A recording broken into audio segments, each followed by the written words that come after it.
Let's go, let's go, let's go, let's go! Tara, camping ulit tayo. It's our 4th camping in 1 year. Ang galing, no? Napakasarap kasing mag-camping, nakaka-refresh, nakaka-recharge, and most of all, family bonding time namin ito. So, samahan nyo uli kami. Let's rewind! Bili muna tayo ng aming mga pagkain. Thank you! Loading our camping gear. Parami ng parami yata ang aming dinadala. Hi, Nikolai! Hi! We're going camping for the 4th time. Yay! Here you go! Here's the boss. Yeah. Nice. Let's go! Let's go! Let's go! Doon ko nagastos yung pera ko eh. Sa bagong setup ng tent natin. Masusurprise pala ako mamaya nito. And our ritual stopover, buying fruits along the way in the fruit stand. Ang daming mga magagandang prutas ngayon. Mas marami kaming nabili ngayon. Tara, lunch break muna dahil magse-set up kami agad pagdating namin at haba din ng biyahe. Meron kang madadaanan na mini waterfall dito and maraming sign na Camp Awol, so hindi ka maliligaw. And so, we have arrived. After 3 hours, ito na kami. Nikolai! Hi! Hi, Awol! We are in Camp Awol. It's our 3rd time. We're gonna check in. Solo namin. Walang ibang tao. Baba ng tubig. And let's unload! Ito na.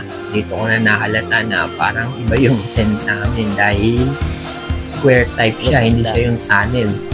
Marami kasi kaming gamit, kaya load lang ako ng load sa sasakyan. Oh, look, there's a lot of dogs over there. We are setting up. We're the only one in the campsite. Okay? Yeah. We're halfway done, I think. But we're gonna move the car because we need more space around. Yan.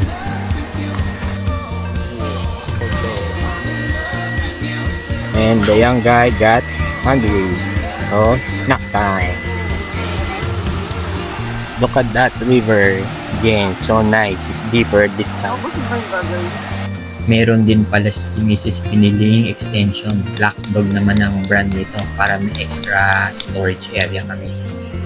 And finally, a few moments later, it's our day 1. Tapos na kaming mag-setup and it's around 5 o'clock. Ayun yung tent namin. Kami lang ang nasa camp. I guess it's due to back to school na karamihan ng student. So, it's our new setup. It's pull up nature hike with Black Dog as an extension. With kitchenette. And it's our first night. It's our 3rd time dito sa Camp Awol. Nagandahan kaming masyado kaya hindi kami makalis. We were trying to look for a different campground. May nakita naman kami but bumalik lang kami dito. So, ito kami ulit. 3 nights and 4 days kami dito. So, chill lang kami this time, not so many activities. So, we'll see you around. Don't forget to watch all our videos, okay?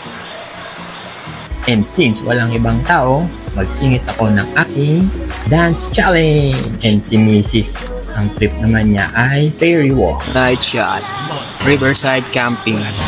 We are in Camp Awol. Oh, so dark. Hi guys. It's around 10 o'clock. It's raining. Nilipat namin yung sasakyan sa taas just to be safe. So, here we go. And the big boss coming back. Good night, everybody. See you tomorrow. Okay?